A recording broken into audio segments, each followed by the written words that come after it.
Zombie apocalypse.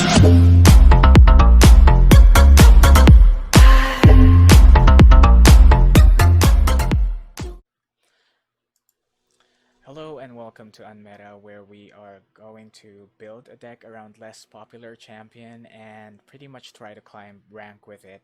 I am not by any means a pro, but what I do have is a thorough enjoyment of what I'm doing. So in today's week, we are featuring Jinx, and if you've been watching some of my videos or my early videos with Jinx so far, you'll realize that it's not doing good. But I was able to finally build something that's a bit effective and pretty much outdone the rest of what we've been trying on so far. Um, I wouldn't say that this is the first time the deck has been made. I'm just saying that based on what I currently have in my stock knowledge and my research exposure, I haven't seen this deck yet. But I do know that there are some people out there who might have tried this already. But if you do, please leave the comments, leave your thoughts in the comment section below. But as for me, this is going to be the first time that I did this and that I saw this. So let's get on into the deck. All right, so let's go with the win condition. So this is a JINX YETI deck, and it's going to be a unit heavy deck where we try our best to just push and hit our opponent's nexus as hard as we can with multiple creatures, attacking with multiple strong units in the mid game. I accidentally called it creatures because I've been used to the terminologies in Magic the Gathering. But anyways, the units can either be a result of the deck buffs, because our mana curve here is pretty low. So you're not going to expect a lot of big units here, and inherently big units, but we have a lot of buff mechanics that has been instilled in the strategy of this deck. So how will the champion fit into this strategy, or how will Jinx fit into this strategy? Well, what we've been revolving around so far was her rocket, and we kind of subconsciously went over the thought of her additional passive when she levels up, which is the double draw.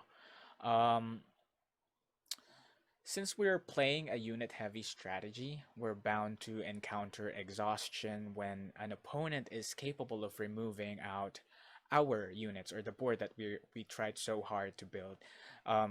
It's highly unlikely because our units are expected to be big, but it's still it's a glaring possibility, and quite frankly, it's one of the major weaknesses of this deck. Jinx will then play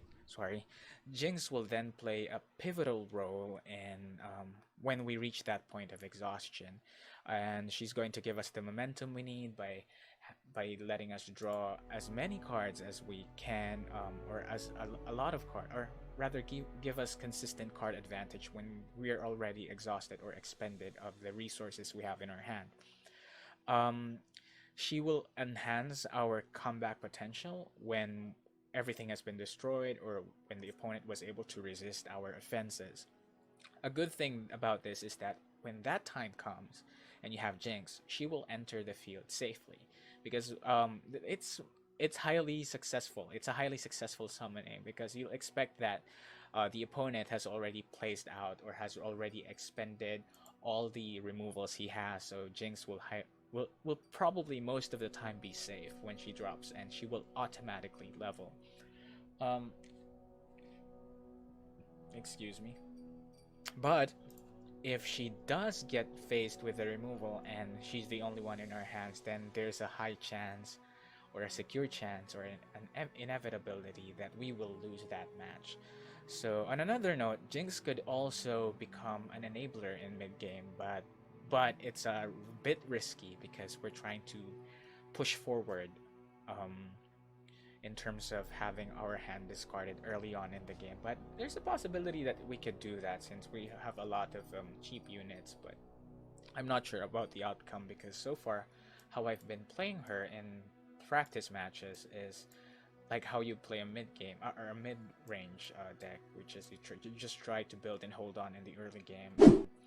Well, I don't think that's mid-range. I think that's more of a ramp deck. So I don't think this is a mid-range. It's more of a ramp deck because we're really building into bigger units, and that's how the deck wins. And meanwhile, well, what can we do here?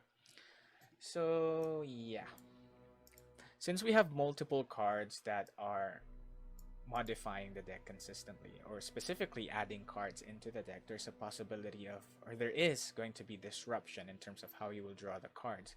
So her double draw is going to be useful if we're going to activate it early on, because there's a chance that we might have not, or we can't get the units that we want early on, if ever that we happen to encounter those disruptions. So her double draw early on will definitely be helpful, but I'd rather use her as a wild card.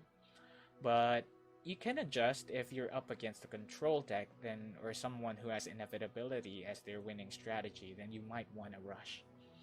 Anyway, let's go on to the general strategy. The deck uses, first of all, a very low mana curve, because the deck uses cheap utility creatures early to help us build for or neutralize. The deck is also filled with the deck is also filled with, what do you call this?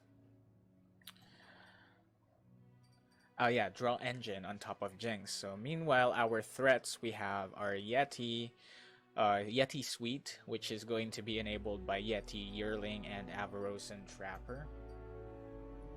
I initially wanted to include Counterfeit to further our cost and putting Yetis into our deck, but I think it's going to be cluttering and a bit overboard, or already overboard.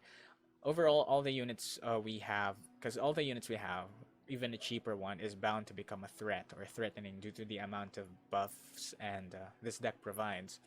We have a lot of buffs in Omen Hawk, Shared Spoil, and we also have a card draw engine from it, so it's 2 for 1. Should we meet the condition of Plunder. And of course, Avarosan Hearthguard is also here, um, which is incredibly pivotal in our threat. Where is it? There we go. Which is also pivotal in our threat production. It's also a big body on its own, so that's a good thing. And I might scare that he might get nerfed in the future. I hope that he does not. We also have added 2 copies of Furies of the North for versatility if we want to protect someone or if we want to push for damage. So yeah. And of course, the most important one here is the draw engine. We have Rummage, a card that enables JINX level up should we be able to have the conditions meet early on. And what else do we have? It's also a filter effect, by the way. If we don't like the cards that we have in our hand, it's a good filter for us to rush if we're going up against someone who has an inevitability setup. It could also be a fodder to a minority of the discard effects that we have here. A good example would be multiple copies of JINX will have us get excited. So we have Rummage as a good fodder for that discard. Also, we have Zonite Urchin here, which I believe is going to help us enable JINX should the time come. But I really want her there because she has the draw ability. I mean, and she is a body. I think I went for bodies who can replace themselves. But in Zonite Urchin, she has the condition of discarding a card, so that could be good or bad depends on the situation. But these two could interact well. I mean, if you don't want to drop Zonite Urchin and you have Rummage, then obviously you want to use her as a fodder to draw an additional card. So what else? Avarosan Sentry is also a body that that replaces itself. And lastly, we have Augmented Experimenter. I think this card is really great. I mean, the stats are for its cost is not good, but it's a body with 3 card draws if you're gonna be using her when your hand is empty, which is what I really want to happen. That's why I only put him at 2 because there's not much of a chance that we're gonna be drawing or we're gonna be expanding so much, because we want to be able to build quite early and end the game in the middle part. But who knows? And also it has a removal effect, which deals 3 damage. So this card is overloaded with effects. The only thing you have to be wary about is the discard effect. You have to be careful on playing around that. Maybe you want to just have at least, no, not more than one card in your hand that you're going to discard at least. But if you're really not liking the cards that you have, then this is a good alternative to rummage and filtering the cards that you want to have. We also have Babbling Beard, which I think is the most important piece in our card draw, because it's exactly what we want to draw the units that are 5 plus power, which first of all it's going to be the Yeti, and Avarosan Hearthguard, and Tryndamere. I do believe oh yeah, Zevi is also here, or Zevi, I don't know.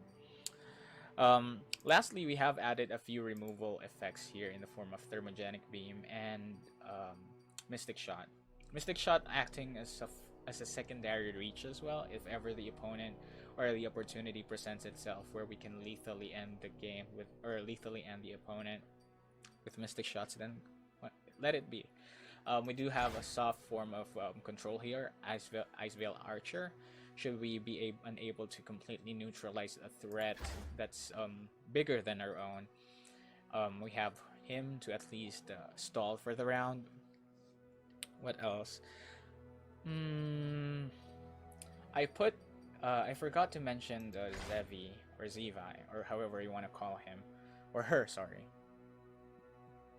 Here, because of his or her. I'm sorry. I'm having a bit of an issue here. Well, the reason why I included her is because of his. Oh my gosh, it's because of her effect, which practically gives you two cards. Because when you draw a card, you get another one, or you get a copy of it, and the card that you draw becomes fleeting. So you get like an instantaneous copy or instantaneous copy of the card, but you have to cast it immediately. So her stats is also really good. There's not much removal spells that could remove this except Thermogenic Beam. The opponent would pretty much have to waste at least 2 cards to get her off the field, and I love that. The deck overall in the preliminary or in the initial practice matches perform well, but I still see this deck losing hard to decks that will build bigger than our own. If we're not going to be able to end it before they go bigger, like Deep Sea Monsters or Demacian Bannerman. For Demacian Bannerman, there's a chance that we might defeat that deck, but if they manage to bring out an unyielding spirit, we don't have anything to deal with that. So it's already a loss unless miracle happens. So yeah, that's pretty much it for